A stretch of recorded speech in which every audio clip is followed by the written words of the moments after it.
You stand on the shore of the ocean watching the tide come in. You sense the call of the sea beckoning to take you in further. You step forward little by little, not knowing what to expect, but expecting more. You keep going as the ocean calls you to enter in to deeper waters.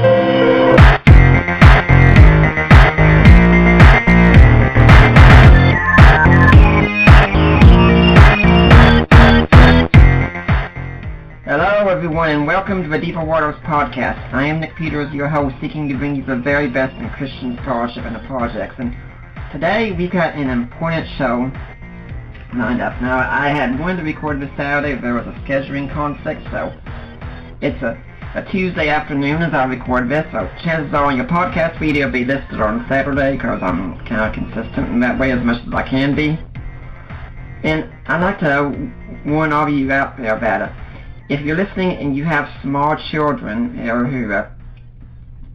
who might not be ready to hear this kind of thing, we're going to be talking about more adult topics today. So if you're listening and you've got small children with you that you don't want to have them ask questions just yet, you might want to save this interview for later when you're alone. Having said that, we're going to be talking about the talk. Because, you know, every parent out there pretty much dreads the time when they have to talk to their children, about the birds and the bees, the facts of life. Now, that's always been an awkward conversation to have in the past. Today, for Christian parents, it's even more awkward, because now we have to talk about homosexuality, and that's going to be the focus of what we're talking about today, but we could add in now you have to talk about transgender as well. And in light of the events that happened Saturday of the Orlando shooting, this is a more and more relevant topic. Now, my friend Tom Gilson is one who wrote a book on this. Sean McDowell, who was on last week, endorsed this book, wrote a foreword for it, in fact. And it's a wonderful little book. It's called Critical Conversations, about how to talk to your children about homosexuality. And Tom writes this not just with the head of an apologist, not just the intellectual stuff is in there, but he guides you through piece by piece. He's got the heart of a pastor in there. Now, I don't think he's an ordained minister anywhere, but he does have a pastoral heart in this book. He'll guide you through step by step, even if you're unfamiliar with apologetics. And in the end, he's got an excellent section, a reply to sound bites, as I prefer to call them, little pet slogans. Chances are, if you've been interacting on Facebook, you've had at least one of these thrown your way. I know my wife had quite a few thrown her way already. Anyway, who is Tom? He's got a Bachelor's of Music and Music Education and Trombone Performance from Michigan State University that he received in 1979. He's got an MS in Industrial and Organizational Psychology from the University of Central Florida in 1998. And he's got a certificate with 30 graduate hours from Campus Crusade for Christ Institute for Biblical Studies. He's got a smattering of courses from Denver and Talbot seminaries. He's the lead editor of True Reason, Confronting the Irrationality of the New Atheism. And he's the author of the book we're talking about today, Critical Conversations, A Christian Parent's Guide to Discussing Homosexuality of Teens.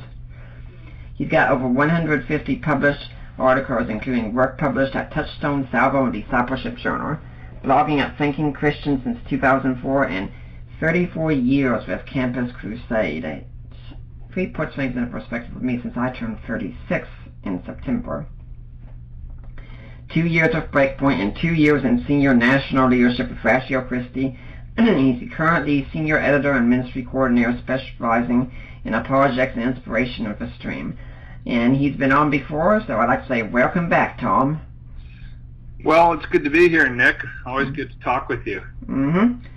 Now, if my audience doesn't know who you are, tell us a little bit about how you got to be doing what you're doing personally.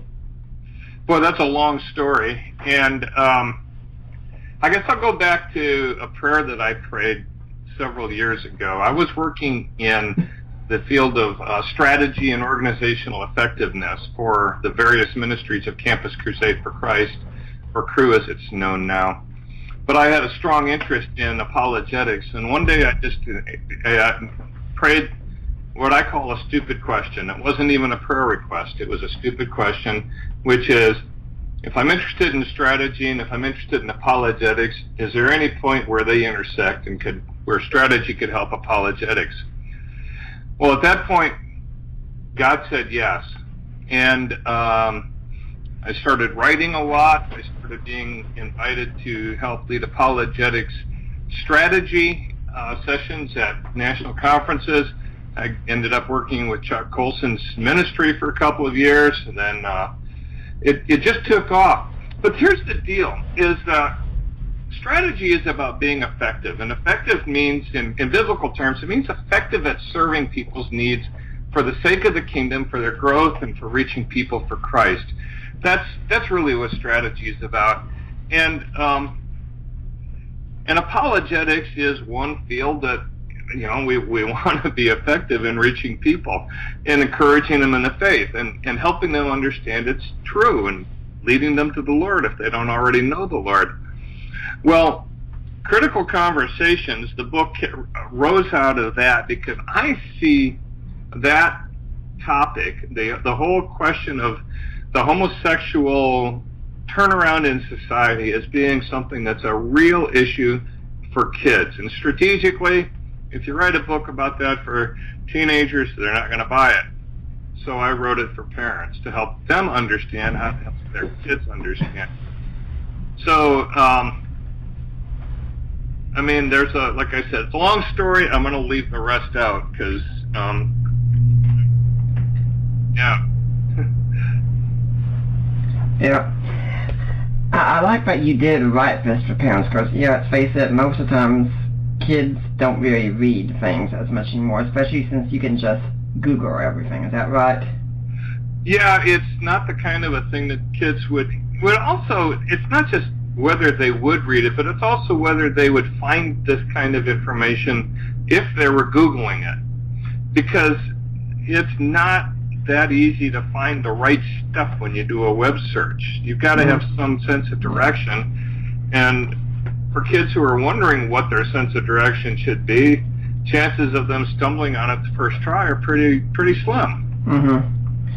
Now, if we had done this Saturday, chances are it wouldn't have been as much in the news talking about homosexuality, but now it's everywhere in the news in light of what happened at the nightclub in Orlando. And what are your thoughts on what happened?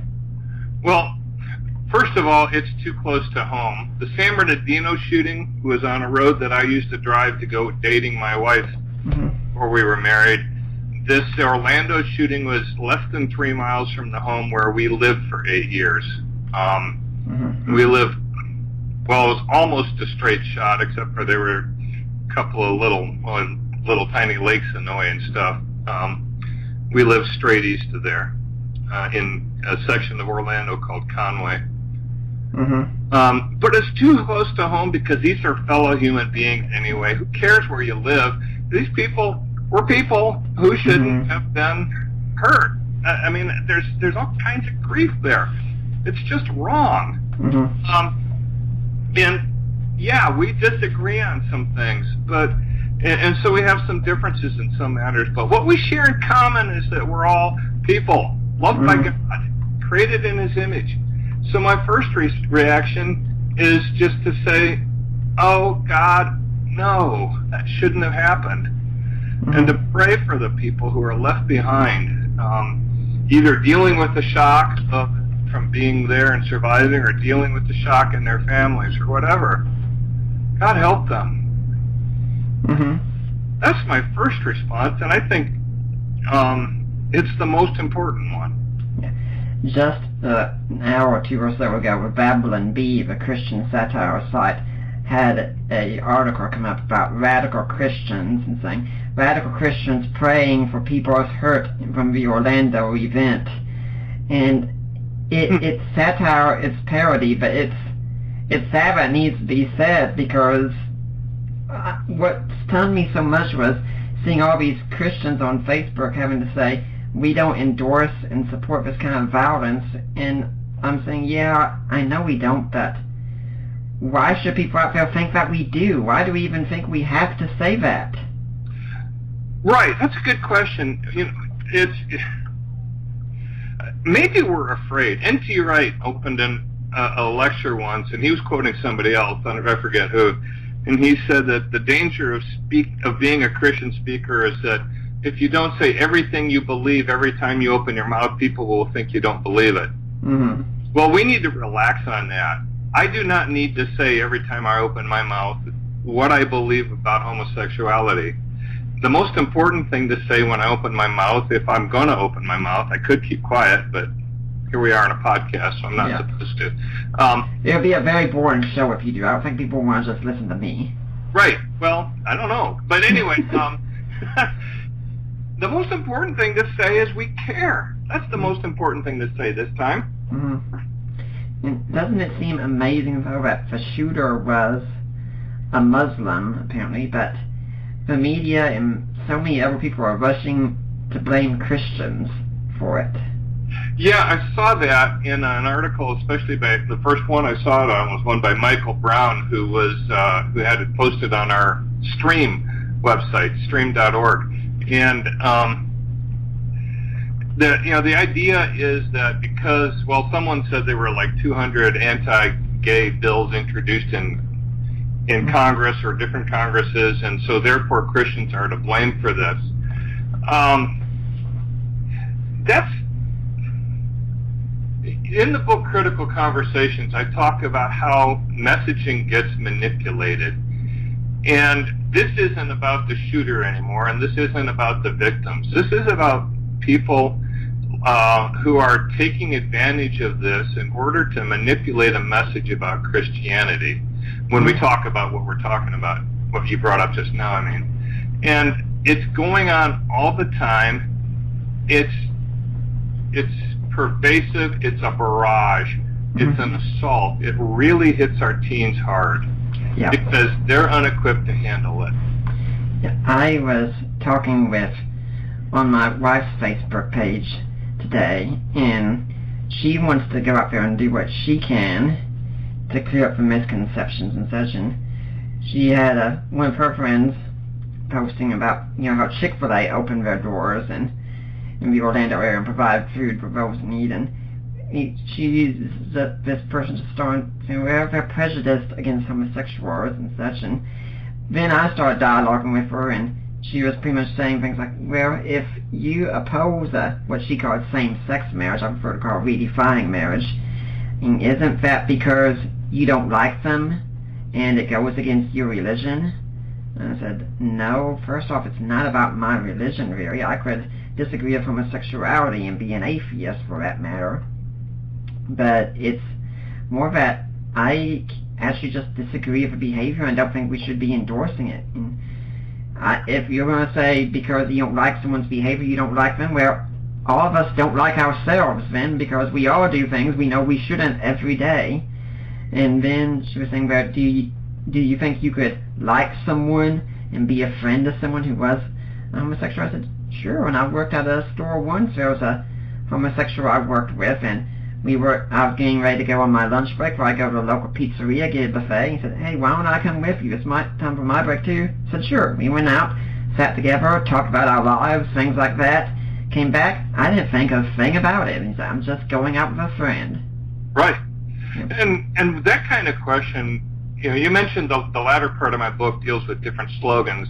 That's very similar to the first one in that section, where the slogan is, you're a hater. Mm-hmm. And the idea is that if we disagree with their moral opinions or their behavior, then that makes us haters. Mm-hmm. Well, if they disagree with our moral opinions and if they disagree with our behaviors, does that mean that they're haters?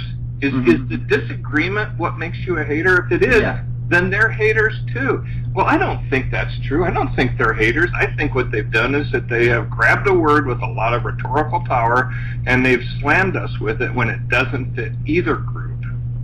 Allie was talking to me about how we kind of have an entitlement generation out there, and one of the things about them is that they don't study the issues, but they think they know all about them. I was talking with another one of her friends who was trying to bring up what Christians are going to say. Well, how about for crusades? How about the Inquisitions? Okay, here are some scholarly resources I would recommend you read on them. And after a while, they didn't want to talk anymore, and I said, honey, I guarantee you, these friends of yours are arguing. They have never once read anything really about the Crusades, the Inquisitions. They're picking up code words they've heard, expecting it to shut down every Christian they come across, and unfortunately, too often it will. Right. And so, in this book, I've got, you're a hater, you're homophobic, why are you so intolerant? How can you think your morality is better than others, or that you're better than other people? Anti-this, anti-that, you're just anti-gay. Why won't you just let us be? If they're homophobic, maybe you're a closet gay or lesbian yourself. Hate is not a family value. You're harming LGBT people with your intolerance. And I've got about, I don't know, 15 or 20 more like that. And people spout these kinds of things at us, and it's, like I said, it's a barrage because it comes so frequently. But you know what? There are actually really calm, sane, rational answers that don't even require scholarly answers. They're just like the one I said is, does disagreement mean hate? Well, if it does, then you're a hater. But I don't think you're a hater. Let's agree to just stop using that word because it doesn't fit either of us. Well, let's dive into the book here a bit. Now, I can't speak from the perspective of a parent yet, of course, but Tom, I'm sure you remember when your kids came of age and you had to give them the talk. Yeah. And whenever that was it really necessary to talk about homosexuality then? No, and I didn't know what I was signing up for when I became a parent. I didn't know this was not going to be on the list, on the agenda. So, no, it was, although, you know, things would come up and we would talk about them as, and really that's the way it should be anyway. It's not, quote, the talk. It's building just a long-term relationship with your son or daughter so you can have talks on the way to soccer practice. What do your friends think about this? And so on. Right. Yeah. But the thing is that things have just changed in a few years' time. What was considered something like you don't talk about in public 20 years or so ago is now being marched down the streets of our cities in gay pride parades. And it's not just we have to talk to teenagers about this. More and more before too long it's going to be we have to talk to elementary schoolers about this. I keep hearing that. I keep hearing that when I'm talking with people about this book, because they're saying, well, my 8-year-old this. My 10-year-old is getting hit on by a classmate. My 10-year-old son is being hit on by a male classmate. And the parents said we had to cut him off from texting my son. And so, yeah, it's, I wrote the book for teens because it assumes a certain level of cognitive maturity, that you can think through certain ways of answering questions. But I think parents need to know what's in it, even when their kids are 6 years old or early. We seem to live in an atmosphere where parents think they can pretty much isolate their children from the rest of the world. And I mean, I'm not speaking against homeschooling. If you want to homeschool your children, I think that's excellent, especially in light of Obama's recent edict on transgender schools and schools and such. But even if you do that, you're not going to isolate your children. No, if you lock them in a room and close the blinds and cut off all electricity to the room, you can keep them away from this. By the way, that's a really, really bad idea. It's called child abuse in some states, isn't it? Probably every state, I hope. Yeah. Yeah. Yeah, I've used the analogy, just picture your son going on YouTube and wanting to listen to a song by his favorite Christian band on there. You know what's going to come up in related videos? There are going to be videos about homosexuality, about atheism, everything. So it's not a question anymore of, are you going do your children need to be equipped? They definitely do. The question is, are you going to do a good job of it or a bad job of it? Yeah, the question is whether you're going to have the conversations with them or whether you're going to let everybody else have the conversations with them, and you stay out. Now, I'd like to also ask that, I mean, this is about parents talking to their teenagers, but at the same time, have you talked with pastors any about this? Because I find pastors hardly ever preach anything about sex from a pulpit. And meanwhile, someone like Robert Gagnon has said pastors need to do a sermon on sex at least once a month from a pulpit. Yeah, I have talked with some pastors who have, and the ones I've talked to since the book came out have been ones who said, yeah, we need to work on this. And so this is a helpful kind of resource for youth pastors in particular. We've got to have these. And by the way, it's called critical conversations. And, pastors and parents might say, why would I want to talk with them about that? What could be more awkward than that conversation? And the fact is, you have to, because somebody else is having a conversation with them. What I've tried to do in the book is make it less awkward, a lot less awkward.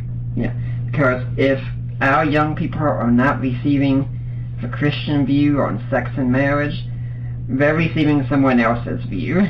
They are. And I've had people say, why do Christians make sex such a big deal? And I go, what are you talking about? Who's making it a big deal? Have you seen a commercial lately? Yeah. Or a sitcom? I mean, we're not the ones who are making it a big deal. It's interesting that you phrase that way, because when I hear that, my first thought is, I'm just respecting reality. Sex is already a big deal. I just figure if it's such a big deal, maybe we should do it right. Yeah, that's right.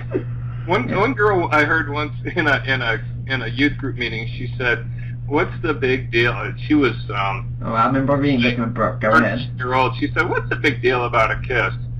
And I said, "What's the big deal about a kiss?" Every kiss I've ever shared with my wife has been a big deal. Why would you not to be a big deal? Oh yes. My wife can wonder why we kiss every day, and I said, yeah, and I've never gotten tired of it. Yeah, that's the way it's supposed to be. Yeah. And you start out though, not with the negative case, which is really good, but the positive case. And I think it's important that you phrase it so well. I always point back to this one memory I have when I was in Bible college. In the church I was attending, at the time they had a ceremony for the silver ring thing. And if some of you don't know about that, it's kind of like true love waits, purity until marriage and such. And the associate pastor got up and gave a talk, and he said, I want you all to know, if you have sex before you get married, it will be for selfish reasons. And I'm thinking, okay, yeah, I think I can agree with that. He said, you need to think about some consequences. I mean, about what if you get an STD? What if you get pregnant? What about the shame and guilt you could feel? What would you tell your future spouse on a wedding day if you had to say you did not save yourself for them? And I'm listening to all of this, and I'm thinking, when I hear everything, Pastor, I'm sorry, but those sound like selfish reasons to me too. Good point. Yeah. Yeah. Good job, Nick. Yeah. Unfortunately, I didn't say it, but because the sermon was going on, that's all I could think about. And then he kept going on and on about that kind of thing. Hardly said anything about the positives, the joy of sex. And he kind of like gave lip service to it in one sentence and then went on. And I'm back there getting bored. And I tell people, I say, listen, if you are talking from a pulpit about sex at a church, and you got a college-age guy in the audience, and he is getting bored, you are talking about it wrong. Yeah, it shouldn't be a boring topic. No. But God gave us family, and He gave us marriage for good reasons. He gave it to us in the way he gave it to us for good reasons, because it's good. And it's not just about sex, of course. It's about building a home, a family, a center for people, for young, very, very young people, to grow up in and learn what it means to be a human being in a small group and in a large group. It's really, it's good. Yeah. And it's not about sex, but it'd be crazy to deny that sex is a central part of marriage. It is a central part of it. Now, here's something that's changed, and this is one of the reasons this has come about in the last 20 years. It took a while for it to hit us all as hard as it has, but there was a time, and people my age have trouble remembering it, and people younger, I'm almost 60, people younger than me cannot remember it. There was a time when if you got married, you planned on having babies, and that was part of the marriage plan. Because if you were going to get married, you were going to have physical intimacy with each other, and unless there was a medical problem, you were going to have babies, period. Right. So you couldn't think of marriage as just being for the mutual satisfaction of the guy and the girl. That's not true since maybe 50 or 60 years ago, as a result of widespread availability of contraception, and even worse, as a result of abortion. People can now have, and I'm talking about men and women, get married for the just so the two of them can enjoy each other. That never used to be true. Marriage has changed in that way. I mean, I would say, for instance, Allie and I wouldn't mind having kids. Right now, we do hold off for medical and financial reasons, but when we got married, I mean, that was one of the wishes of both of us eventually is, it'd be great if we could be parents now. If medical and such reasons never change, we're still going to be devoted to each other and such, and we're just saying, God, if this isn't what you have for us, give us something else, some other way we can serve you. And that's healthy, because some people don't have kids, and they don't get kids because of, like you said, there are overridingly strong reasons not to, or they can't. And but it didn't used to be an option. Now it is, and so building yourself into the lives with deep love and deep giving. Building your lives into a very helpless young person and watching them grow up for 20 or 30 or more years is optional now. So that's really changed what marriage is about. So gay marriage is actually not much different from when straight people get together and have what I call just you and me, babe marriage. It's not that much different. Why? If we can have just you and me, babe marriage between a man and a woman, why can't we have it between a man and a man? There's not much different. I find also that sex is being treated kind of like a commodity and just another thing people do together for fun. And such. And before I got married, my dad was working at a company, and most people around him were pretty trashy, to say a word. And when he'd talk about me, he'd say, he's getting ready to get married, and he's a virgin. He'd say, oh, no, he's lying to you. He's had some action on the side. He's lying. I said, no, he isn't. And I could stood before him and said, nope, I'm not. Ari and I waited until our wedding night. Well, that's the way it's supposed to be. It's healthy that way. But, sex has been decoupled from marriage and from children, and children have been decoupled from everything, and the three used to always go together, or they, with rare exceptions, and now they're completely three different categories, and that's not been very good for children. It's not been very good for marriages. It hasn't even been very good for sex. You're right. I'm thinking back to what we said earlier about how some people are saying sex, that you said, why do you Christians make sex such a big deal? And we can look back on this with what you're saying, words, and saying, so you're telling us sex is really no big deal, it's not anything really special? I mean, do you really want to say that that's what you're saying? Right. Yeah, we don't want to say that. So anyway, back to the whole topic of critical conversations, it's really a good thing that God made marriage the way He did, because it's really good for the next generation. It's really good for kids. It's actually really good for the couple to be in a position where learning to love is not optional. And you learn to love in a different way when you're loving someone that small and that helpless. And you also, for those who aren't married yet, you learn that even when you get married, first off, and as you grow in marriage before any children come along. I've got a friend who proposed just Saturday, and thankfully she said yes. And I've talked to him and said, you love this girl now, don't you, right? Yep, sure do. And I'll be just as blunt and say, yeah, and right now you don't have a clue. You really don't.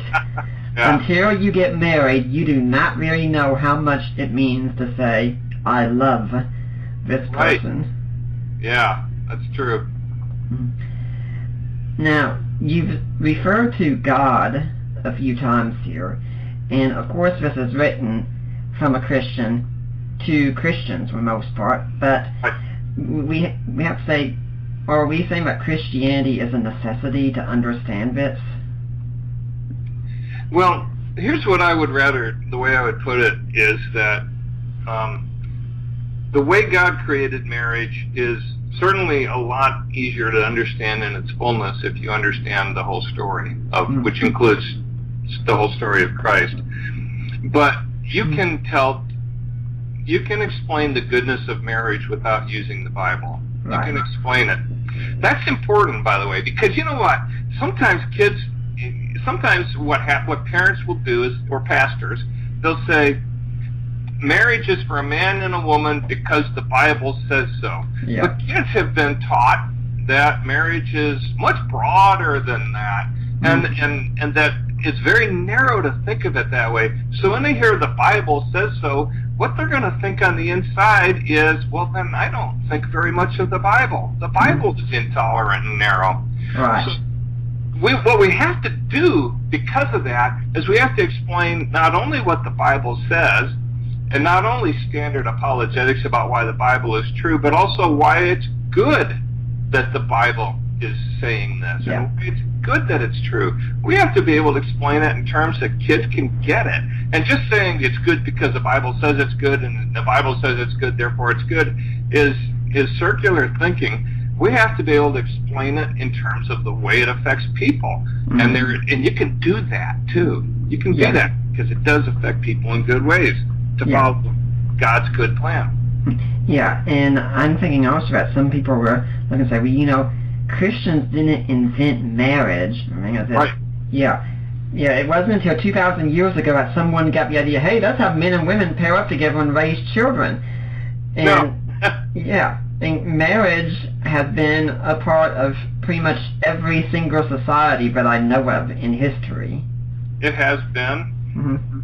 Skeptics will come up with really, really off-the-wall fringe exceptions, which are very, very, very few. But marriage has always been a man and woman. Sometimes with polygamy, it's been man with woman, man with woman, man with woman, but it's never been man with man.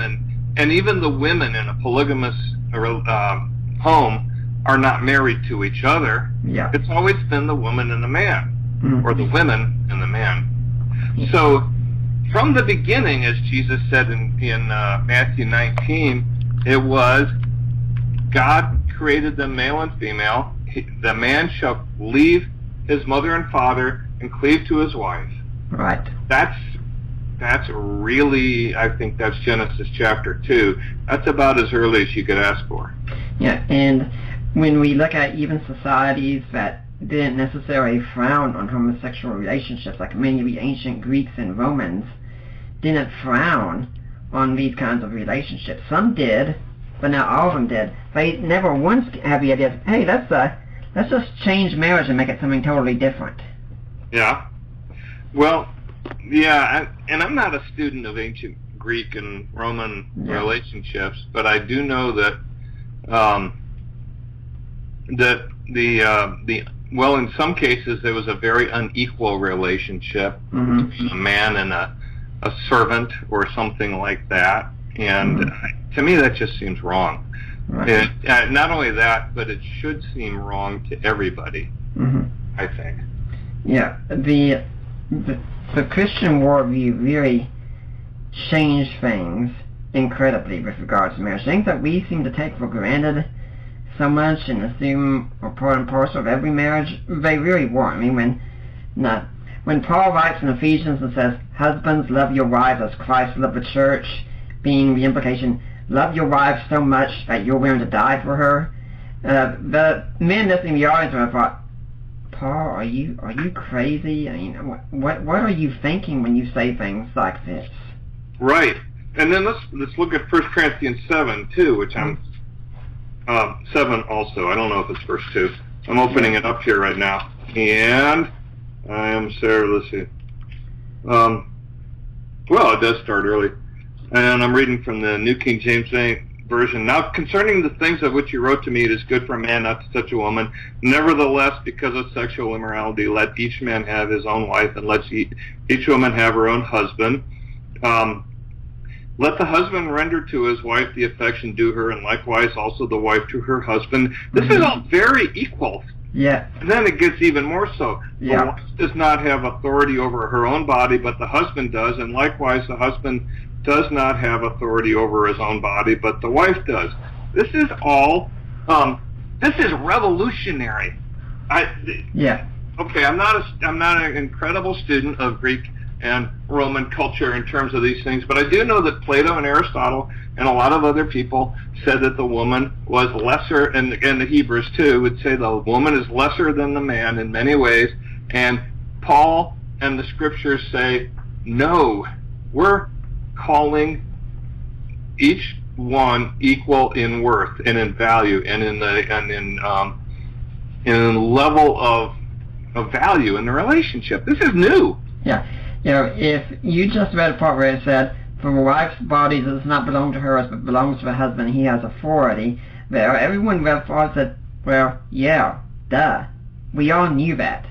But when you give a counterpart, the very next sentence, wait, what was that? Did Paul misspeak? Yeah. No, he didn't. He meant to say that. Yeah. And what that did, marriage did something for women that had never been the case before. David Marshall, I'm sure a mutual friend of ours, has done a lot of work on this, and others are working on it now too.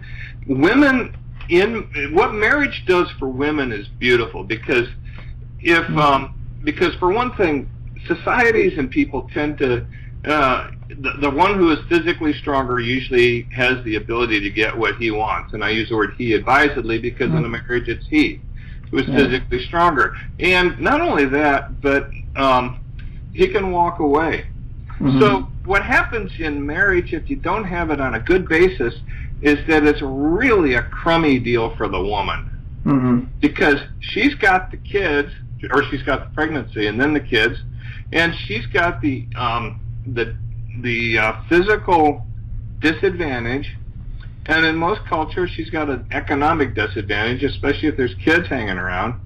What marriage in the Christian framework does is it brings the husband in with the wife on this equal worth level, and it keeps them together, and that's really good for women. And in turn, also, it's really good for men, because marriage, the way I've been told, and I've to be true in my own life, marriage domesticates a man. It makes him settle down and realize what's important in life and how he has to care for someone else. And before that, I mean, until a man is married, he's definitely struggling with looking at most every single woman that passes by him. Now, that I'd be forced to lie and say that stops being a struggle once you get married. No, it doesn't. But you at least do have some place where you can say, you know what, at the end of the day, I do have someone who does meet my desires, and I meet hers as well.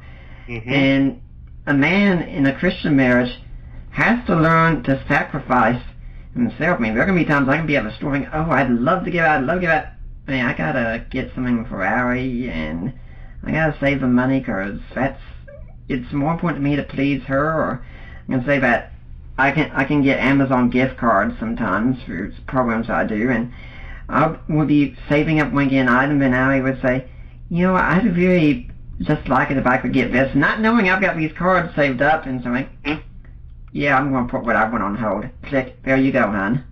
There you go. So that's cool. And you know, I can illustrate something I think you're talking about too. And I've traveled a lot, and most of my travel is business travel, and so I'm doing it alone.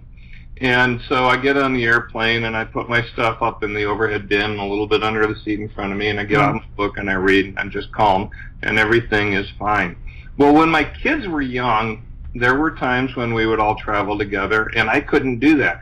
I had to get the little the airplane meal that they served on one of these trips had a little toy in it, and so I'm sitting there playing with the toy and also trying to figure out how to make this flight. And one of my other kids is very, very, very young and crying, and everything is a lot harder. And I'm sitting here thinking, man, it's a whole lot easier to travel alone. And I'm thinking, I feel guilty for thinking that. Yeah. But what I came to the point to realizing was, okay, duh, it is easier traveling alone. That's just true. But when I'm traveling with my family, it's a richer experience.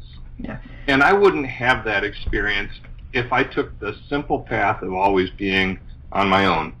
Yeah, I'm thinking whenever we fly, and unfortunately at this point it's not as often because I don't have as much traveling requests, wish I did, but whenever we fly, one of my highlights has always been sitting next to the window and looking out. Love doing that.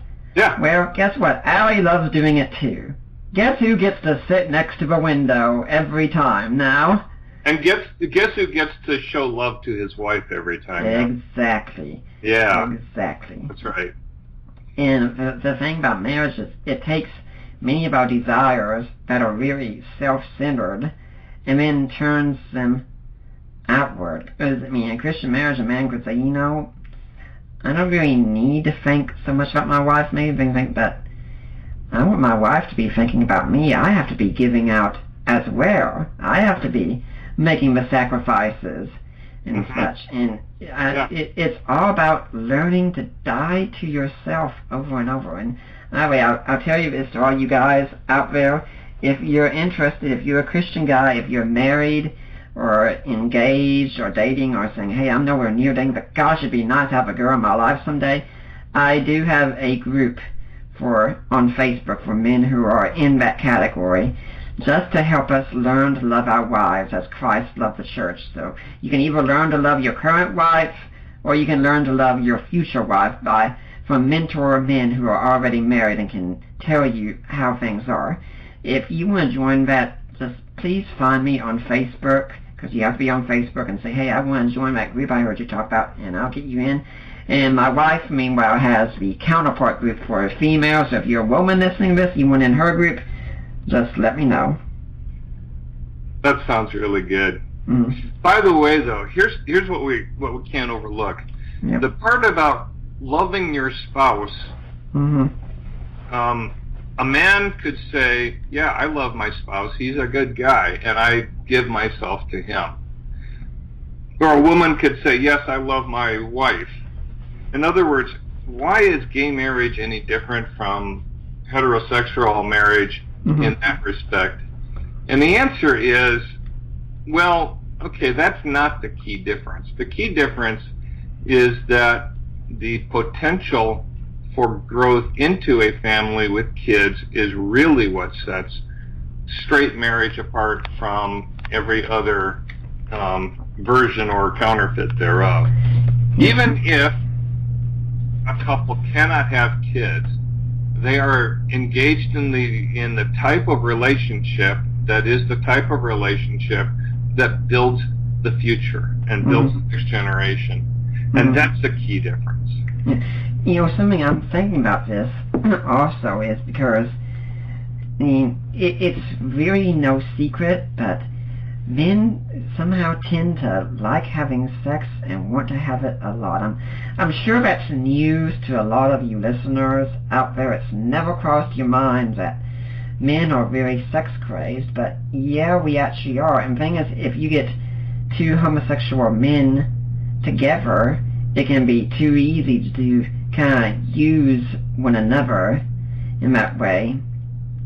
And in fact, monogamy, it normally isn't the norm in these homosexual relationships. It pretty much usually refers like a favorite one, or you share the same partners together, because men will go out as much as they can. Now, if you've got a woman balances because she doesn't want it nearly as much as a man does. Yeah, and this isn't often talked about, but one of the things that's different about a straight sexual relationship is that the man, if he loves the woman, has got to learn patience, yes, and slow and caring relationally. Mm-hmm. And the woman has got to learn some other counterpart things, which I have not had to learn myself because I've never been on that side of the relationship. Yeah. But there are things you learn by having a relationship with someone who is fundamentally different. Mm-hmm. There are differences, by the way, and it isn't just what you decide you are on the inside. That's another issue. It's not just plumbing. Yeah. No, there is a little bit of plumbing involved in there, obviously, but there's also just the whole approach to relationship.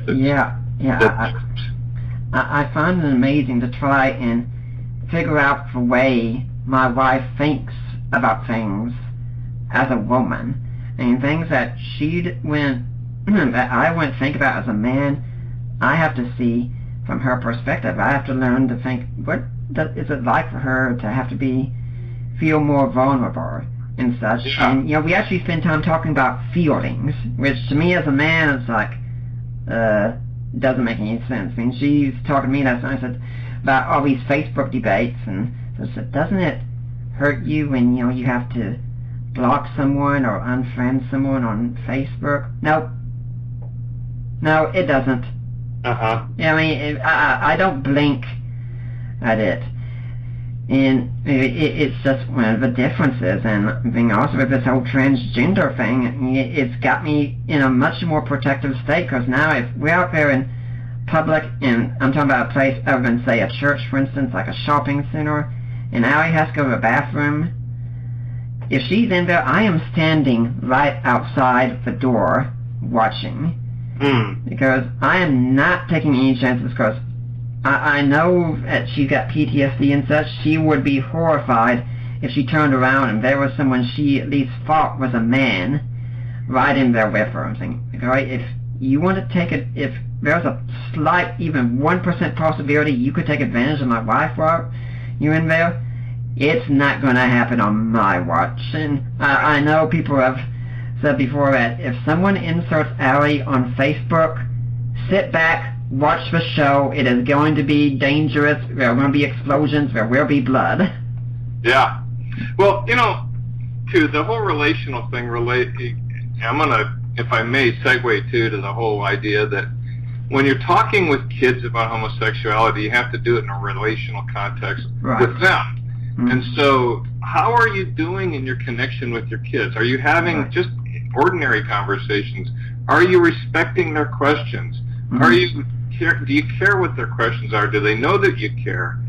These things are, they're hard to fit into the day, but they have to fit into your heart. Yeah. And then to fit it into the day, you do it during dinner, which I hope you're having together. You do it during drives to school or athletic practices or whatever. You just kind of do these things, and you check in and you ask questions, and you'll listen to their answers, and you show that you're respecting their questions, because they've got really important questions.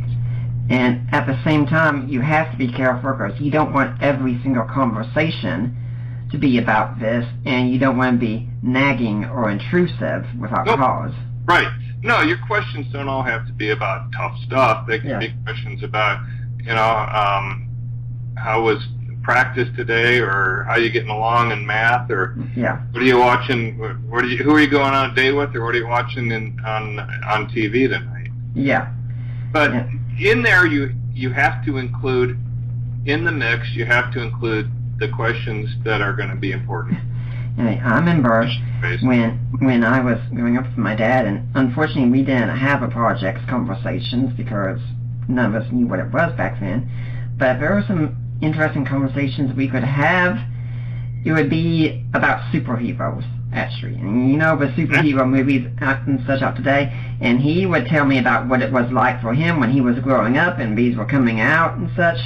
And then I could talk a little bit about, well, here's what Batman is like today, for instance. Yeah. Yeah. It's changed a lot, too. No, I remember the first time I got to watch a Superman movie. It was like the most amazing thing. Mm-hmm. They even used the tagline on it, "You will believe a man can fly." Yep. Yeah. Now, one place where you say you don't really advise students getting into the debate too much, I think this would be following the Greg Coker tactic, is with their professor in college. Either sometimes it's really not appropriate to do evangelism. Right.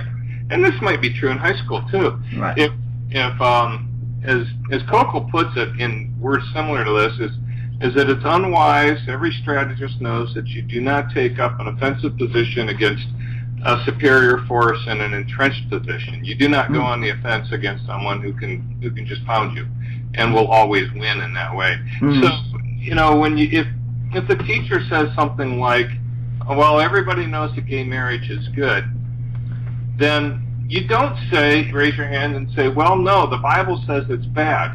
That will get you pounded. And it's not good witnessing technique because it can't get the whole point across. So what Coker suggests, and what I echo in my book, is ask some questions like, really, how did you come to that conclusion? And what do you mean by that? And so on. In what way is it better? Why do you think so? And then ask that as long as you're not nagging the teacher. And then back down and say, you know, that's the best I could do, and I'm not going to try to do more than that because it is literally impossible to do good. Yeah. Trying to do more than that. Yeah. I mean, back when my wife was telling me about this, and she said, I want to be able to do more. I said, honey, you know, you're going to have to read books to do that. She says, yes, I know. The first book that came to my mind was not a book on homosexuality, not a book on marriage. It was Greg Coker's Tactics. That was the first book I want to recommend, and it's on her Kindle. I brought it up for her, and anyway, for those interested, in the very first month of this podcast, Greg Coker was one of the first guests we had to come on, and he talked about his book, Tactics, with us for a while. So, I mean... Oh, it's great stuff. Yeah. Everybody needs to read Tactics as their introduction to how to witness in a world that doesn't agree with us very often. Yeah, and one of the good things about this is that you don't have to be a scholar. I mean, when I was talking about it, she said, I don't want to be a scholar. I said, yeah, that's fine, I understand. You don't have to be. All you have to be able to do is do something that Allie, in fact, does do very well. Listen and ask questions. Yeah, right. Yeah. And that's in fact where we make a great team together, because she listens, she asks questions, and if she needs help, she just types in my name, and poof, I appear, and now I can handle everything else. That's good. But, you know, you can't always have that with your kids. What you need to do is, you do need to know what's going on with them, so you have to ask them questions. And I do not like putting it as, quote, the talk. I just, like I think I alluded to once or twice earlier, is when you're driving somewhere, just say, hey, you know, what do your friends think about this whole thing about Christianity and gay marriage? What do they think about Christianity? And what's their view on this? And then you listen, and you don't preach back about how the kids are wrong. You just go, well, that's interesting. And then maybe another day, a week, or a month later, you say, you know, I'm also interested in, or you could do it the same day, who knows? Be the judge. But what do you think about these things? What's your view? Now, at that point, you have to be ready to respond, not react, because unless you had this conversation before, you don't know what your kid's going to say. Yeah. You got to remember that they have been really inundated with a message that the church, that the Bible, that you don't agree with. Mm-hmm. And so be ready for that. Go, well, I kind of expected you would look at it that way. At some point, I'd like to have a conversation with you on how that's really not the best thinking overall. I'd like to just have could we have that talk? Why do you think that that's the best answer? What's on your mind? And talk it through. And something that you've said in the book is that you like to reward your children. They had really, really good questions. And yeah. Hey, that's a great question. That question is so good. Let's go out and get an ice cream cone together and discuss it. Yeah. And if there isn't a good answer, if you need to do the research together, and you can't do it while you're eating ice cream, and eat the ice cream anyway together. Yeah. And then come back and say, no, let's figure out a good place to get an answer to this. Yeah. But yeah, you want to encourage questions. I've heard horror stories, and I call them that, of kids who grew up in families where it wasn't okay to ask questions about the faith. The reason I call them horror stories is because they almost always come out bad. Mm-hmm. We interviewed Sean McDowell on here last week, and one of the things I wanted to start off with, and it was some point when my friend shared on Facebook and said, here's where you go to listen to this clip, and it's so important. I said, Sean, tell me, when you went to your dad, Josh McDowell, and you said you were unsure about Christianity, tell us how that went, because I knew that story. Yeah. And he said, I'm so glad you tell this story, and pretty much what he says, he went up to his dad and his dad said, that's great, son. And that's not the kind of response you expect to get.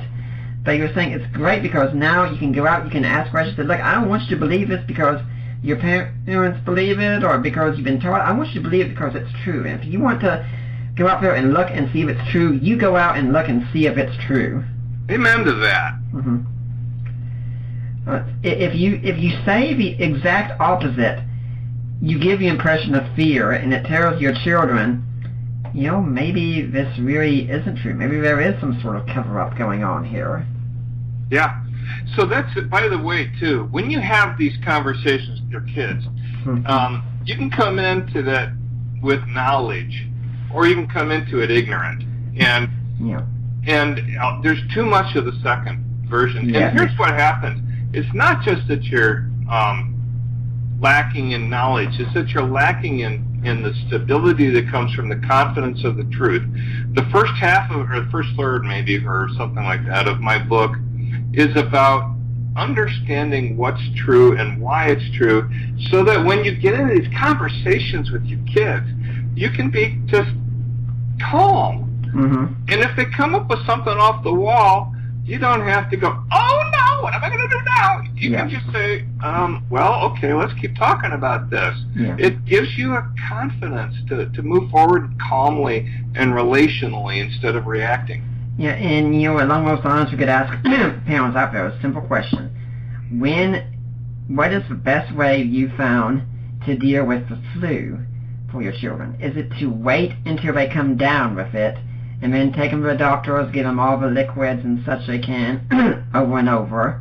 Or is it to take them in advance to the pharmacy or doctor and get them inoculated with a vaccine beforehand? Right. And if you say it's the latter, which I would hope you say, do the same thing with your faith.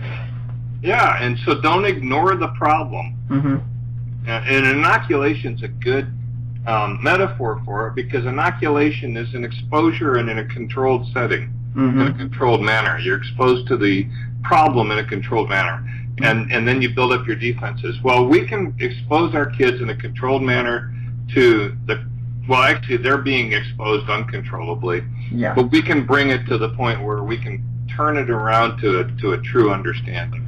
And really, it's not that difficult, because many of these soundbite slogans that are out there, they are really not that difficult to answer. I call it a barrage of blanks. Yeah. Now, I'd like to remind everyone you're listening to the Deeper Waters podcast. My guest is Tom Gilson. We're talking about his book, Critical Conversations, how to talk to your children about Christian Parents Guide to Discussing Homosexuality of Teens. Now, next week is going to be Father's Day, Saturday, and we're going to, and actually I didn't plan it out this way, but it just happened to work out this way, and a happy coincidence. We're going to be having a conversation with Dr. Paul Vitz. It's going to be an hour-long show. He's going to be talking about his book, Faith of the Fatherless, where he looked at the lives of leading atheists in history, and some even today, and saw there was a connection that many of them had very bad relationships with their fathers, and by contrast, many great Christian thinkers had excellent relationships with their fathers. Now, it's not a determining factor, but it is a highly influencing one, apparently. So, for Father's Day, we'll be talking about how important a good father is to a child's well-being in the faith. So that's going to be next week with Dr. Paul Vitz talking about Faith of the Fatherless. For now, we've got Tom here, and we're talking about his book, like I said, Critical Conversations, A Christian Parent's Guide to Discussing Homosexuality of Teens. Now, Tom, I'd really like us to jump to just the third part of the book, because I think this is the one where, the part where this is the kind of stuff we need out there, because you got about 27 slogans and everything, right. And it's hard to imagine something that isn't covered in some form. Like maybe not the exact same words, but something that's not covered at all, because these are the slogans that our children are being encountered with. And it's not things that people have thought about at all. They've just learned these rote answers because, frankly, they haven't learned how to think for themselves. They've just been taught what to think. Yep. So let's look at some of them. Now, you did talk about the one about being a hater. Mm-hmm. Now, what about this whole idea of, we've got, ever since the Orlando shooting, we got people talking about homophobia and Islamophobia. You know what I mean? Oh, boy. What's with all of this? Phobia means an irrational fear or aversion to whatever. You could have acrophobia, which is an irrational fear of heights. And so if homophobia would mean an irrational fear or aversion to homosexual whatever, whether it's persons or whether it's symbols or whatever. You know what? I am not afraid of, I mean, I don't have that. I just don't. I am not rationally or irrationally, I don't have an aversion to hanging out with people who identify as gay or lesbian. I just don't. The charge when it's applied to me and to a whole lot of other people, I'm sure yourself included, just isn't. It's just a slogan they fling at us. It isn't true. I'm not afraid. Now, I do have an aversion to certain homosexual practices because I think they're wrong, and there is something there that I think is not clean. Yeah. I have an aversion to that, but I don't think it's irrational because I have reasons for it, and I don't think that that's an irrational thing either. So, besides which, they don't like us medicalizing them, and that's what they're doing to us. They wanted to get homosexuality removed from the medical categories of the APA diagnostic manuals, and so they don't like that. They're turning around and doing it to us. I think that's not consistent. I think there's something hypocritical going on there. Yeah, and when we talk about an aversion to something, I mean, for instance, we went out last Sunday for Father's Day with Allie's parents because Mike's going to be traveling on Father's Day, so we decided to celebrate a week in advance. We go to this wings place. Now, I don't care for wings, but I did get seafood. Now, Allie does not like seafood. She does not like the taste. She doesn't like the smell, and after I get done eating it, I have to brush my teeth before I can kiss her again, so you can be darn sure I'm brushing my teeth as soon as I can. Yeah. After each of these. If I can't brush my teeth, sometimes she'll say I was taking a breath mint or something, but she doesn't like the smell of it, the taste or anything. But that does not mean that she's got a phobia of seafood. No. We could say the same about homosexual practice. I don't like homosexual practice. It doesn't seem pleasant at all to me to think about, but that doesn't mean I'm afraid of it. Right. Yeah. So, the word homophobia is really, really convenient. It gets everything that they want to say packaged down into one neat little 5-syllable word, which is that we're irrational, we're mentally deficient, we're morally deficient, and we're going to get you with that word. I think that that's name-calling, and most of us learned that name-calling is not a good thing to do to each other when we were kids. Something else about this as well is at our apartment complex, we've had the pool open up recently, and this gives an example of how marriage changes you, because I'm having to learn to work on a lot, because as cool and rational as I try to be in my thinking in many cases, I am definitely hydrophobic. And as soon as I get myself surrounded by water, that rationality goes straight out the window. I don't even realize at the time how it is I'm acting, but I will say, yeah, it is kind of embarrassing to see it going on and such. And that is something I'm working on. I did have a good friend get me a good mask for swimming and such to help me overcome the fears and such, because he's got the same things as this. That's really helped me out a lot. And what I bring that up is, if you knew that I was hydrophobic and you saw me in a swimming pool and you saw me panicking and not being able to move around, just scared, silly and such, you would think anyone who went and made fun of me at that point had to be one of the biggest jerks on the planet, because you don't make fun of someone who has a real, honest phobia. But when it comes to homophobia, not only do you seem allowed to make fun of me, you seem allowed to be angry at them, to attack them because they have a phobia. And you have to ask, is this really any way to treat someone who you really think has a phobia? Yeah, it's cruel. It's I don't want to overstate it, and I don't think I am. Right. It's name-calling, and it's a tactic that if we used it on them, they would consider it extremely offensive. Where I don't want to use it on them, so I don't want to offend them in that way, but they do it to us. Yeah, that's not a good thing. What I bring out when this kind of thing starts happening is say, we can talk about me or my wife when all day long. I mean, that's supposed, for the sake of argument even, that we actually did hate homosexuals. That's for the sake of argument. We don't, but let's suppose it was true. Does that mean our arguments against homosexual behavior are necessarily wrong? No. I mean, the thing is, when you bring up our character into it, you're no longer discussing the issue. You're discussing us. We want to discuss the issue. Right. Now, here's something I want to do, though, Nick, is this is about a parent talking with the teen.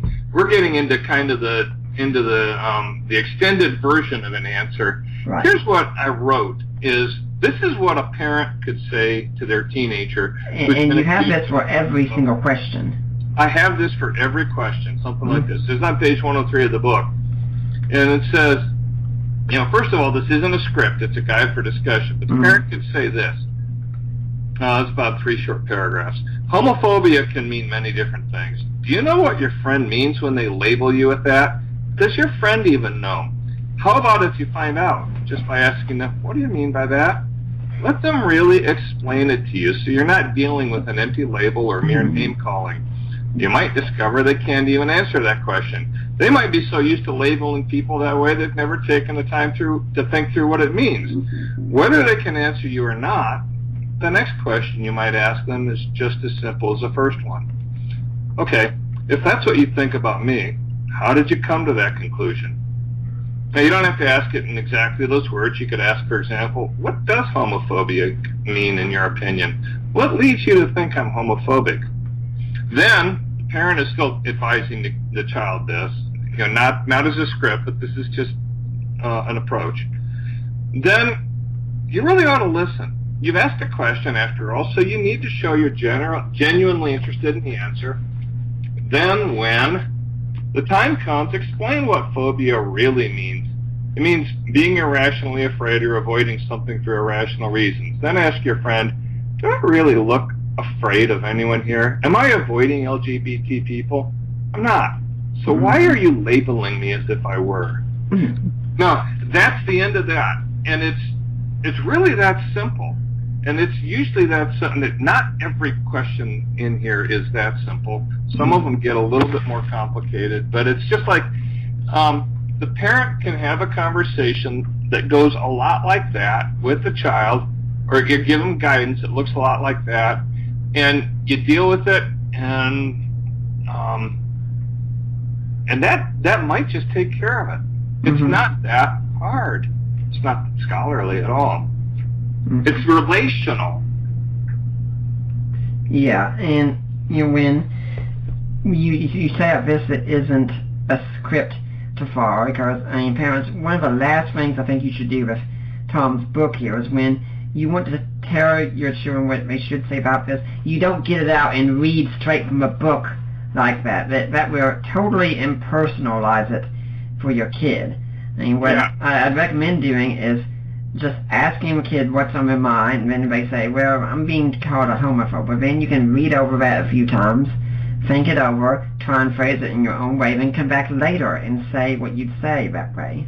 Yeah. Now, if you have to use the book, the way to do it would be to sit down and read it together, or have the teen read, and say, this is what somebody said would be a good way to answer, and I'm just going to have you read it, and I'm going to talk it over.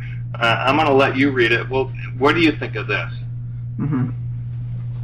Now, let's talk about another one of these slogans back there, and this is the word tolerance. And it seems like out of nowhere, tolerance became the great virtue of the world, although strangely enough, ever since the Supreme Court ruling, tolerance is being talked about less and less. It's a bizarre connection. I hadn't noticed that. That's interesting. But you might be right. Here's the deal with tolerance. Is it's a stupid, weak, incompetent little fake virtue. And what I mean is this. It's embarrassing when you think about it. What does it take for me to be tolerant of somebody's music that I don't like? I can quit hanging around near them. What if I don't like the way somebody dresses? I can go sit in another part of the cafeteria. Tolerance, but I can say I tolerate you because I'm not complaining about it. I'm just tolerating it. What if I don't agree with your opinion on homosexuality? Well, we'll just agree to act like I do. And what this is going on in each case is that I'm hiding some of myself from you. I am pulling back. I am not engaging with you for who I am and engaging with you for who you are. We are putting up a little barrier of pretend in between us. Let's pretend there's no difference. Well, I think that a real virtue, the real kind of virtue we should be seeking is respect and love. And respect and love says, look, you know what? I respect the fact that you disagree with me. And I actually disagree with you. Let's just take that as a fact. Can we be friends anyway? Can we love each other anyway? Can we talk about our disagreements rather than papering over them? Can we connect? Can the person I really am connect with the person you really are? That's not tolerance. That's love. That's respect. Now, of course, there is a good place for tolerance. I mean, we've spoken about the goodness of marriage, and believe it or not, husbands and wives just don't agree on everything.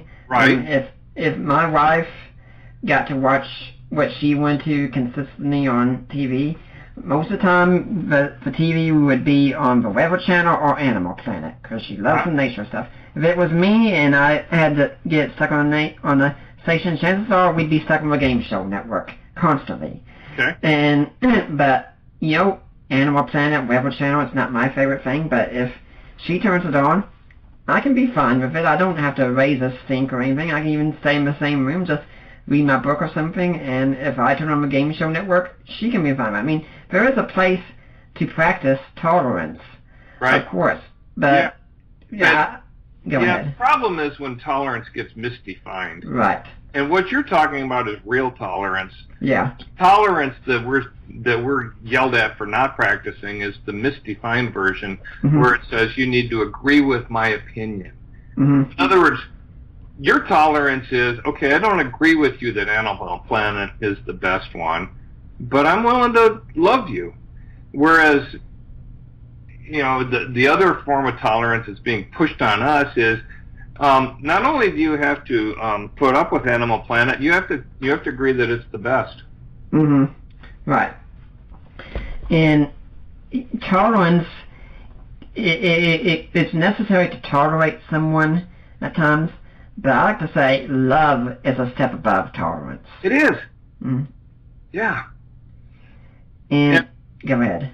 Yeah, and love where you connect as real person to real person, not as pretend veneer to pretend veneer. And when I was telling you about the whole tolerance, and I mean, talk about as much, every time it was going on, that tolerance was a one-way street. I mean, we were told we should allow the homosexuals to do what they want to do, but as soon as you don't want to bake a cake for the homosexual ceremony, well, all of a sudden tolerance really isn't such a great virtue anymore. Right. Yeah, it gets used rather hypocritically. Now, one other stuff I'd like to talk about here is, ever since the Supreme Court ruling, we said, you know what? This has been decided. This is the law of the land, and if you disagree with that, you are on the wrong side of history. Yeah. Well, the Supreme Court decided the Dred Scott decision in favor of slavery, too. The Supreme Court doesn't determine what's the right side of history. And science doesn't either, which is one thing that people get wrong, because now science does determine what's the right side of history in terms of whether one chip is faster than another. Okay? But it doesn't determine ethics.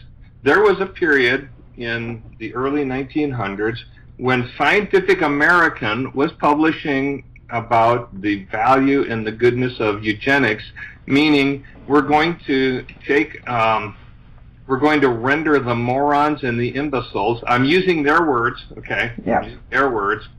We're going to render them unable to have children. And that was the scientific thing to do then.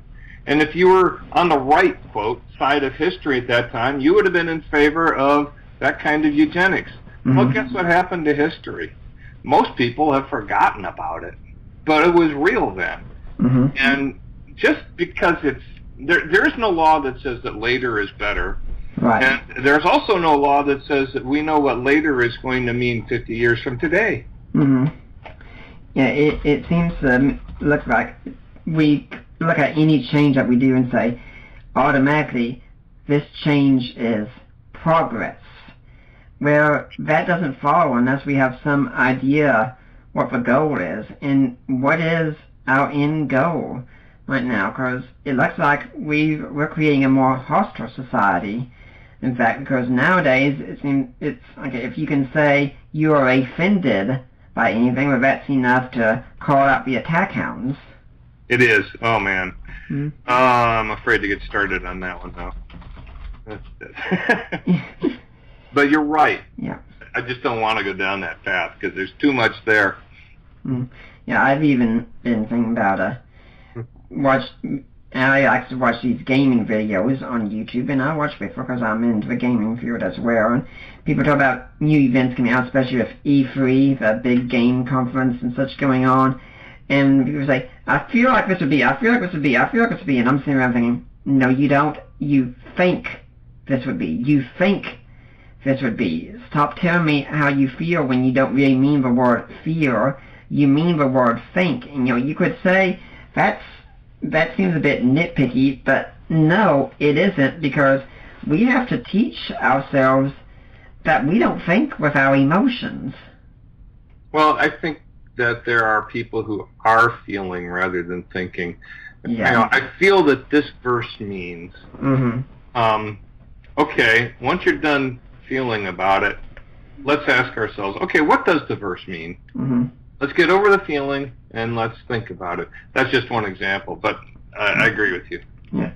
Now, I'd like to remind everyone that you're listening to the Deeper Waters podcast, and what we do here, it is listener supported, and that means you. You people out there help make this a reality, help keep us going. And I really want to encourage you, go to deeperwaters.ddns.net, my website. If you can't find it, just type in Deeper Waters with my name, something like that. You'll find it eventually. There's a link there. Help support the work of Deeper Waters Christian Ministries. And in that paragraph there's another link. And when you click on it, you go straight to the ministry of Risen Jesus. Have you gone to the right place? Yes, you have. That's the ministry of my in-laws, Mike and Debbie Lacona. And if you make a donation there, you contact me, or Ari, or Mike, or Debbie, and say, hey, I made a donation, I want to go to Nick Peters, I want to go to Deeper Waters. They will make sure we get your donation. It will be tax deductible. And if you can become a monthly donor, that's something that's even better. And folks, I honestly would love to say we've got a great gift for you if you become a monthly donor. Right now we don't. I mean, that's where the finances are and such. I wish I could do a lot more, but I honestly can't. But I really encourage you, please make those donations. It means so much to us. You can also buy books for us through Amazon, books that I've written, or co-written, such as one I've written, The Creed for the Ages, The Apostles' Creed in Today's Christian, or ones I've co-written like Defining Inerrancy, or God in Natural Disasters, or Groundless, other books as well. And then, Tom and I were talking about the importance of marriage and learn to sacrifice. Now, guys, if there's one sacrifice you can make for your women that they usually appreciate, a lot of women really like jewelry. And I mean, my wife, for instance, she can't wear a lot of jewelry because she's allergic to nickel. And even the wedding ring, which I got, to make sure it had no nickel and such in it, there's still maybe a tiny little bit, so she has to be careful how much she wears that. It doesn't mean she doesn't love the jewelry. She had a friend give her a gift because my wife struggles with depression. She's gone 18 weeks without cutting, and I'm very proud of that. It's 18 weeks today. And her friend sent her a necklace made of things like something called keshi, I think it is. And I tell you, my wife loves wearing that necklace. And she comes to me, can you put it on me? Can you help me get it off? And such. And of course, I have no objections at that point. But she loves the necklace. And guys, your women will likely love jewelry too. So there's a link. Support us via purchasing jewelry. You can buy it there. And my friend Lena Clester runs the site. Use the code word LOVE, and you get in touch with me if you want to buy jewelry and you can't figure out how. You get in touch with her, and if you make a purchase, 25% of what you buy will go to Deeper Waters. So guys, you can go out and get something really nice for your wife to make up for that big screw up you did recently, or to make up for that future screw-up, because I guarantee you are going to make a future screw-up just as I will. Or maybe it was just for one other reason. Just buy it because you love her, darn it. And you'll make her very happy. You'll be very happy when she's very happy. And we'll be very happy because we get some of what you've bought as well. All the love goes around that way. And now if you're someone who can't support us financially this time, like, I understand this economy is rough, it's rough on all of us. Pray for us, that's great. Give your encouragement. If you like the show, if there's a topic you'd like to have discussed on it or such, get in touch with me. I'm usually very, very open to those kinds of things. And the reason this show came is because Tom got in touch with me and said, hey, I have this book, I think it'd be good to talk about on your show. I said, sure, we can do that. And one other thing you can do, I really love reading iTunes reviews of a show and seeing ratings have been given. It's such an encouragement. It warms the heart so much when I look and see your compliments and know you like the show. You really do like it. It really does matter to you. So please consider going and leaving an iTunes review. And now, Tom, do you have any organization or charity you'd like to see people donate to? Yeah, I do. Thanks, Nick. My work, I work 3/4 of the time for Stream as an editor, stream.org.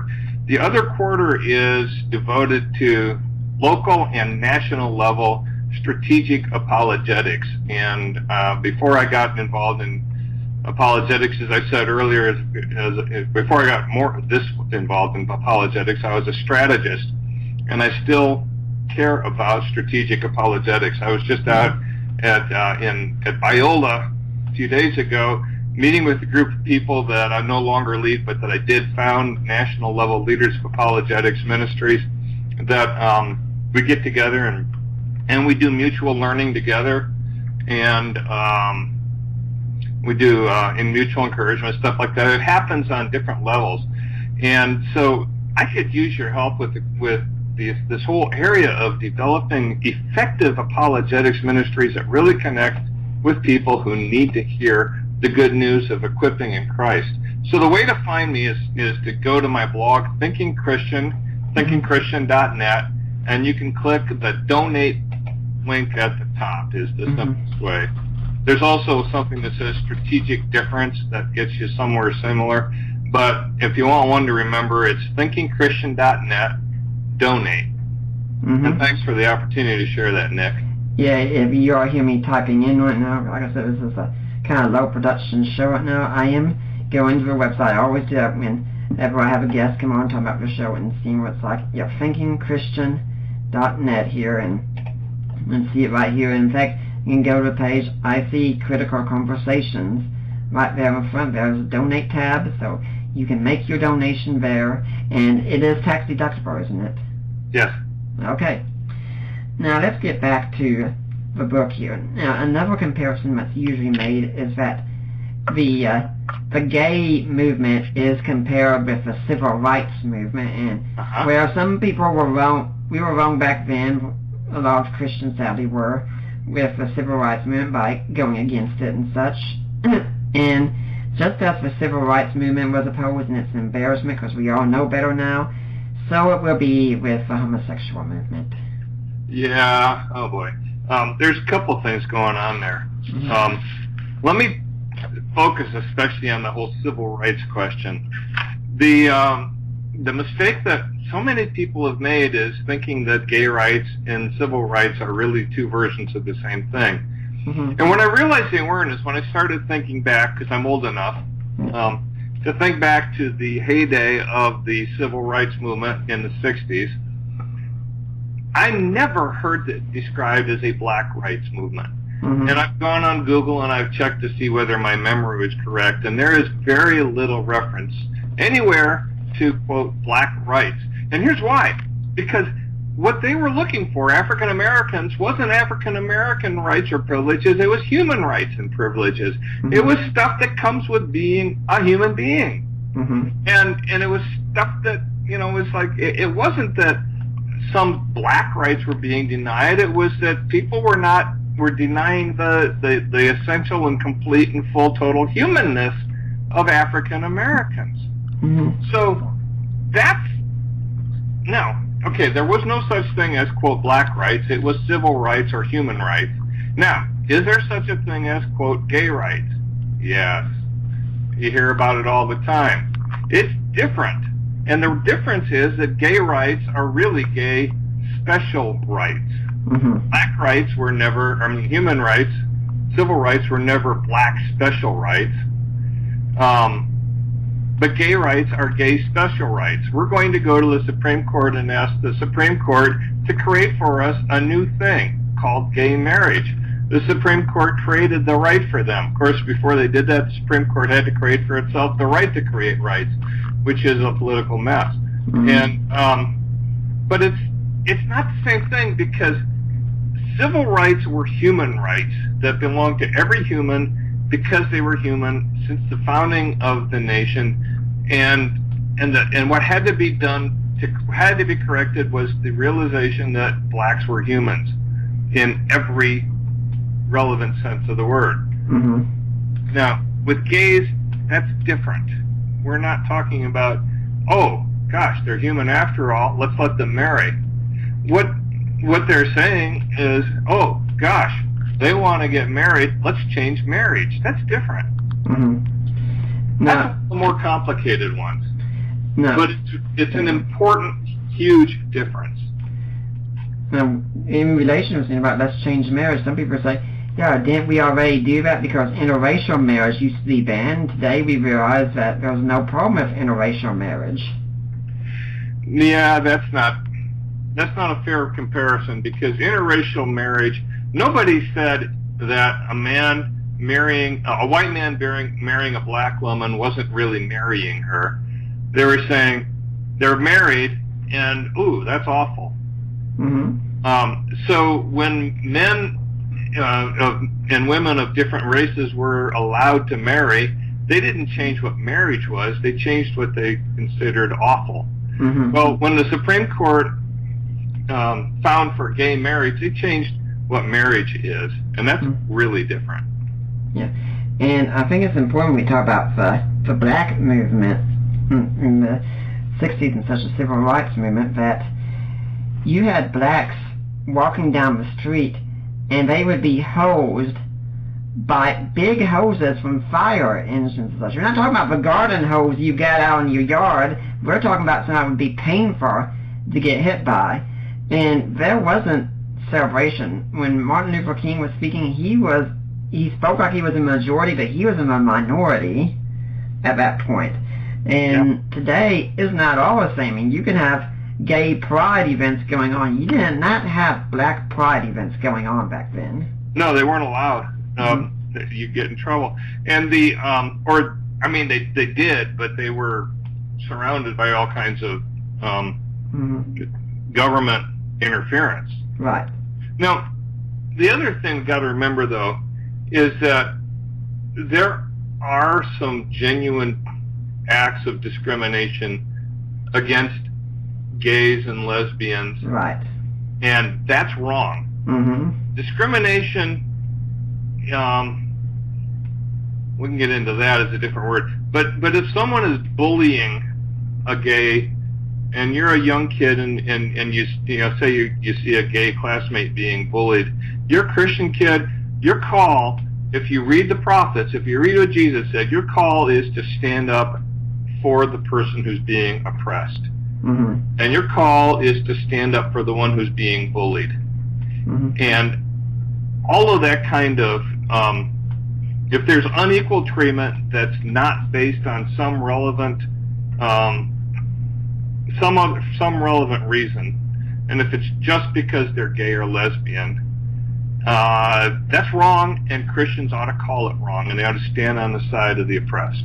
Mm-hmm. I agree entirely. And since you brought up, let's have a brief discussion. What exactly is discrimination? Discrimination is making a difference. That's all it is. Mm-hmm. I've had 4 foot surgeries, and I'll tell you, I'm very discriminating over who would do those surgeries. Mm-hmm. It has to be someone who knows what they're doing.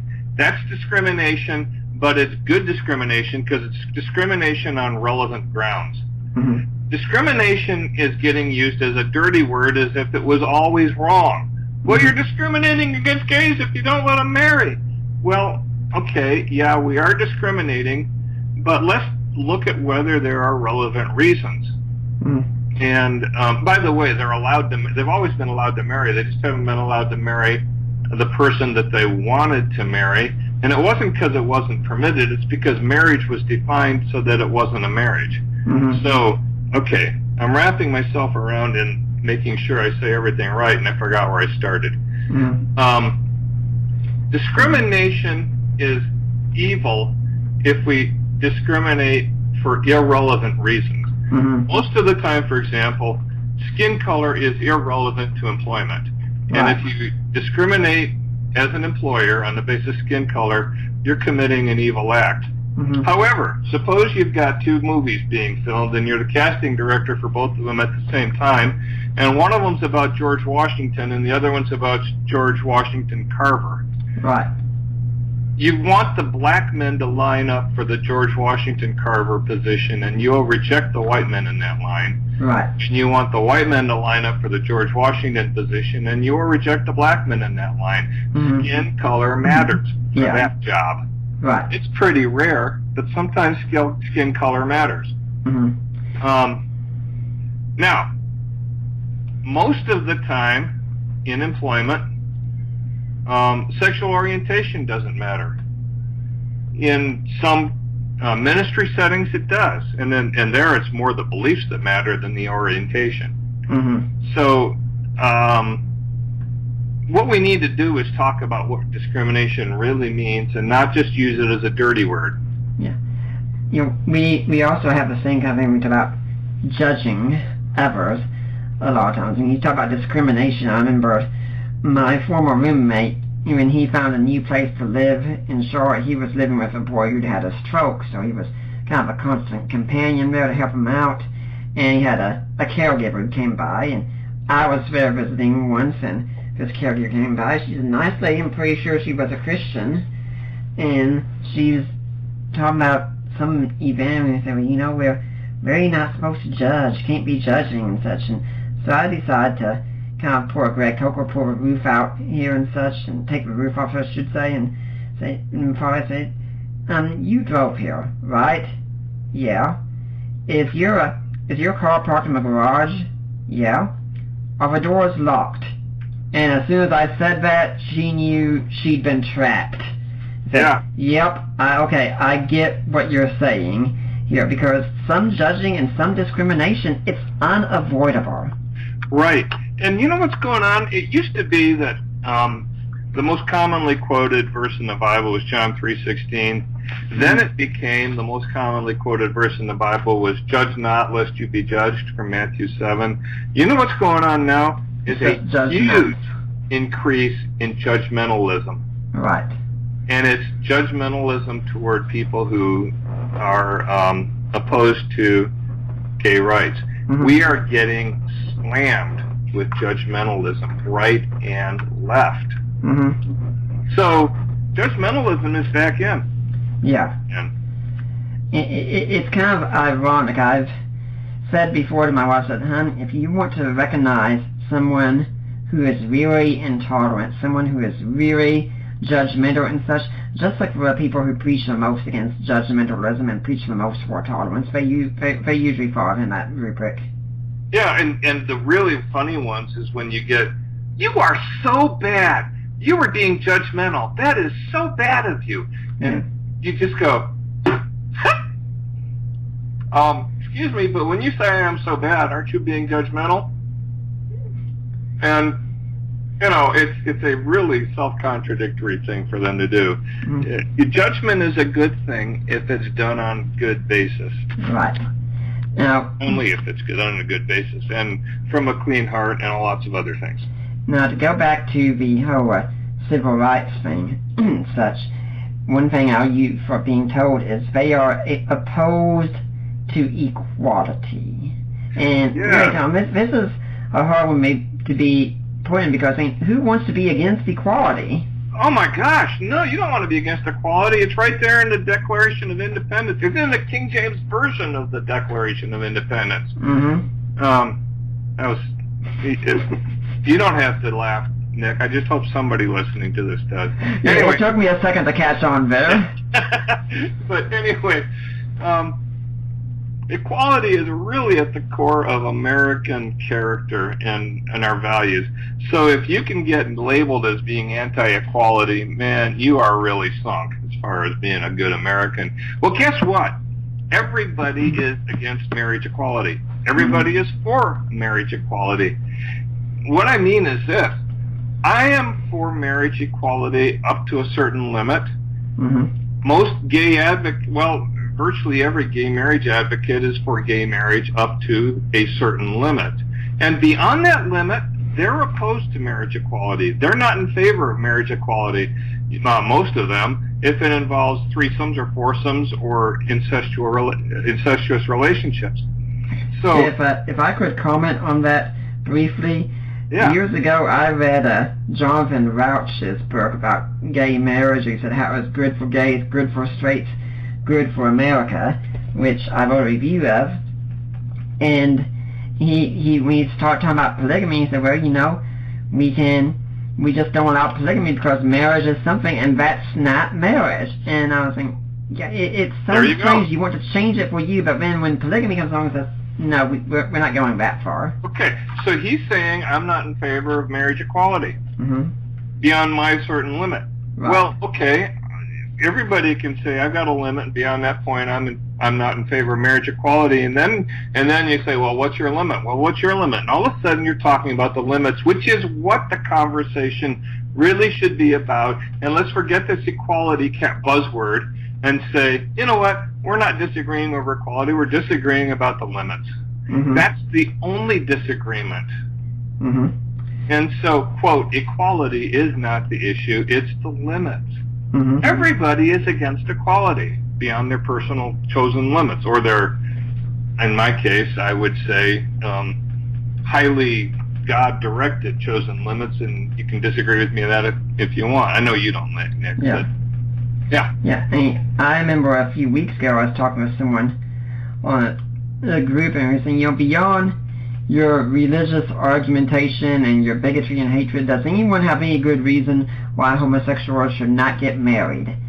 And so I just posted, and one of the first things I responded is, okay, let's talk about a question here.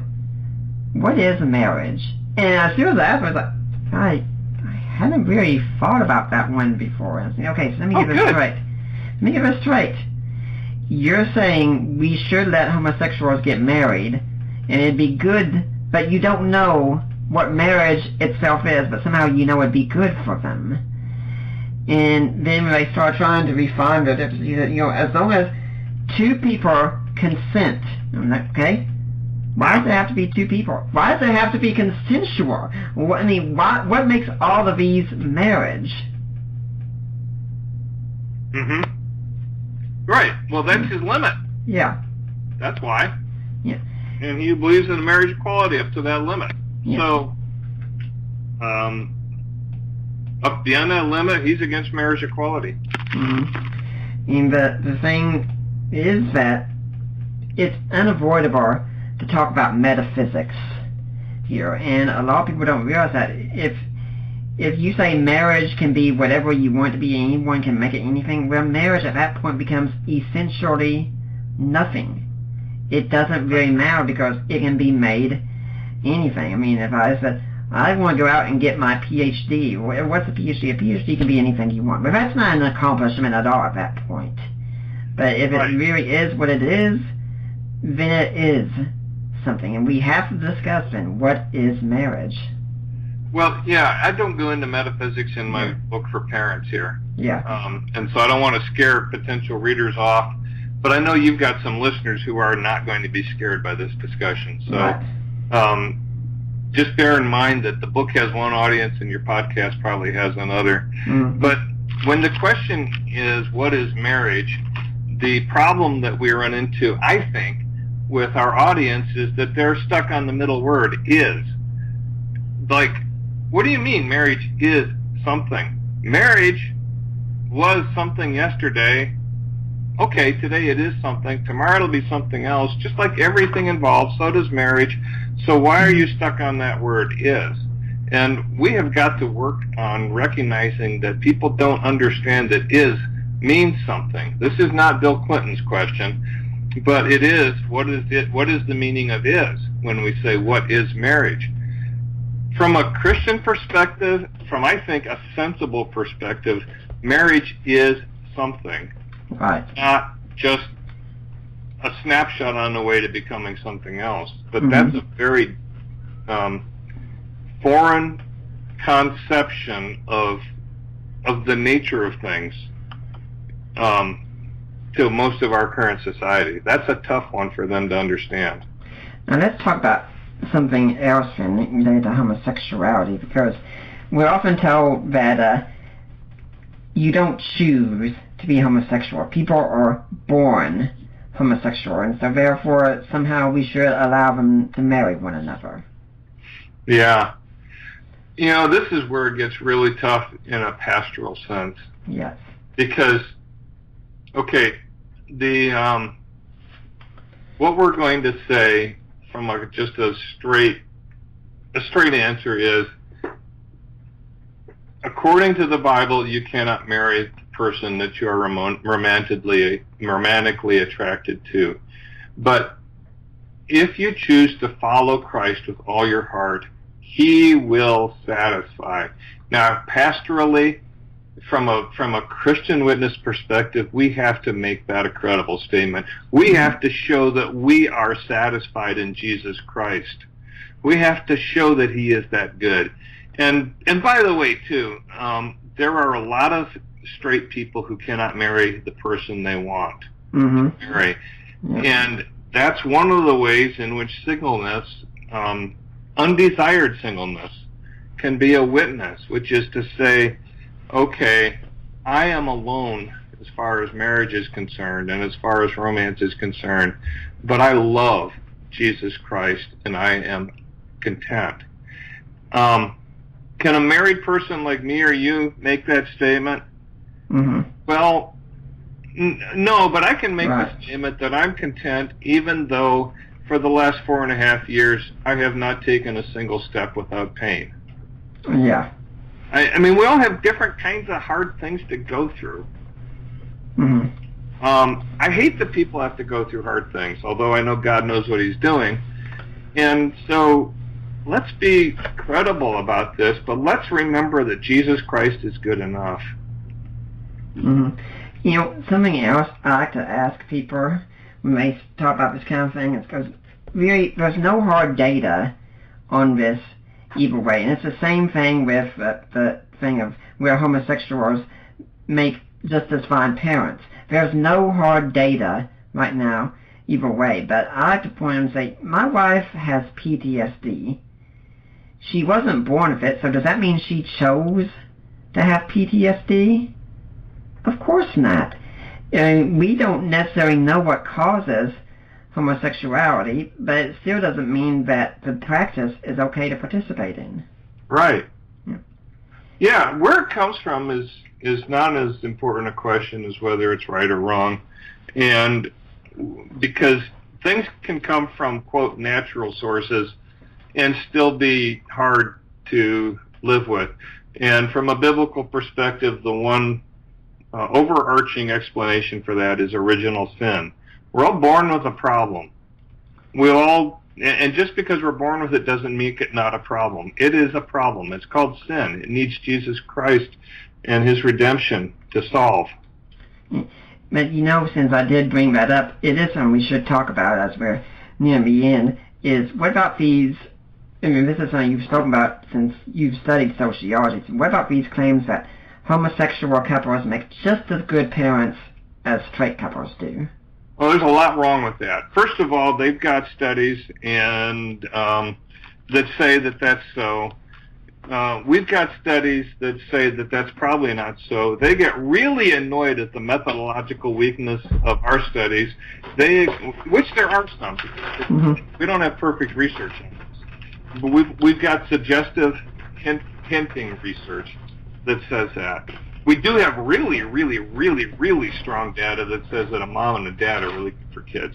But as far as homosexual parents, sociologically, the jury's still out. But by the way, their data that they use against us, their methodology is really bad. They use the wrong size samples drawn from the wrong sources. Scientifically, it's rotten. But here's the worst problem. Suppose you have a study.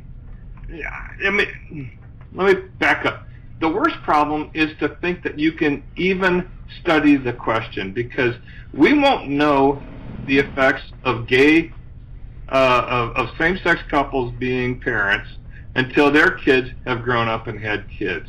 Anybody who says we've got an answer is at least 20 to 40 years or too early. And it looks like we're doing this experimental game without knowing what the results could be. And it's a very dangerous position to put our societies in. It is. Mm-hmm. If you were to run this by the ethics committee in a research center at a university, mm-hmm. and say, we're going to put kids through this kind of a research, and we won't know if it comes out good for them or not for 20 years, but it might come out bad. Will you approve funding for this? And they'll say, we won't even let you do it. Mm-hmm. But we're doing it. Yeah. We're usually so protective of our children, and right now, the children many times don't really seem to even matter. No. Oh, we're sinning against the next generation with this, with abortion, with national debt. The mm-hmm. kids don't matter. It's sin. Mm-hmm. And it should be no surprise that when we live that way, we talk that way, that our children grow up to be just as self-centered.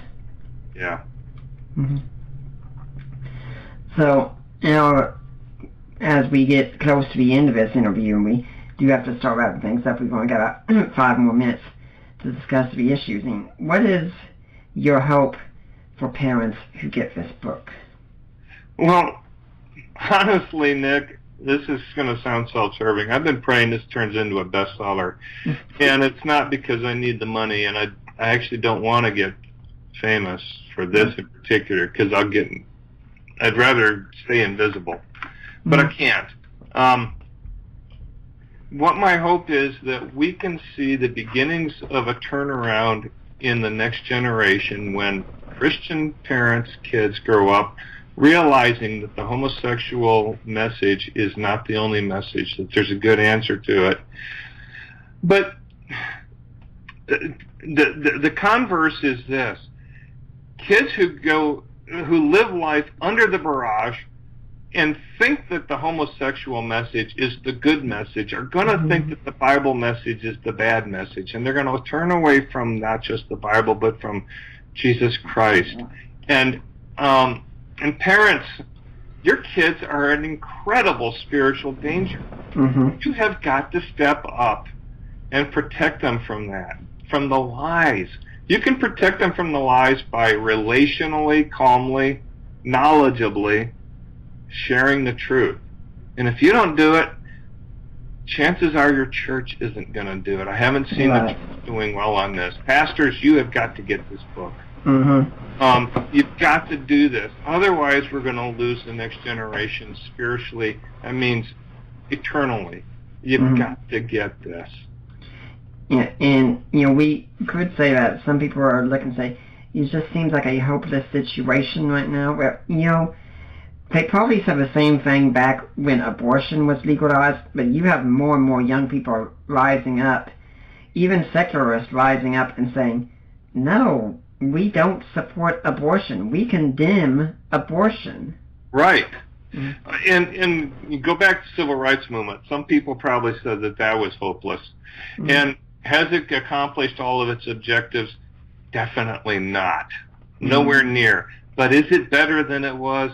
Oh, yeah. Mm-hmm. It's better than it was. And I think that's how this is going to be. Something I tell husbands preparing to marry is say, what, you have to remember, if you're in ministry, what you do is important, but you are not the only one who does it.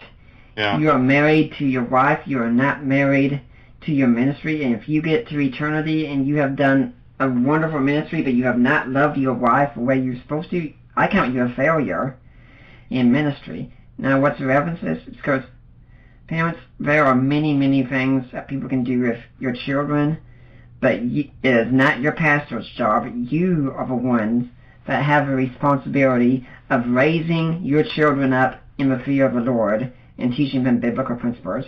You can give them all the games and toys and such, take them out for ice cream, all you want to, but if you do not equip them spiritually and get them to learn the things of God, then you are essentially failing as a parent. Right. But don't be too scared, because right. You have got to do it, but again, the risk of sounding self-serving, but I've had many people affirm this, that this book will give you what you need.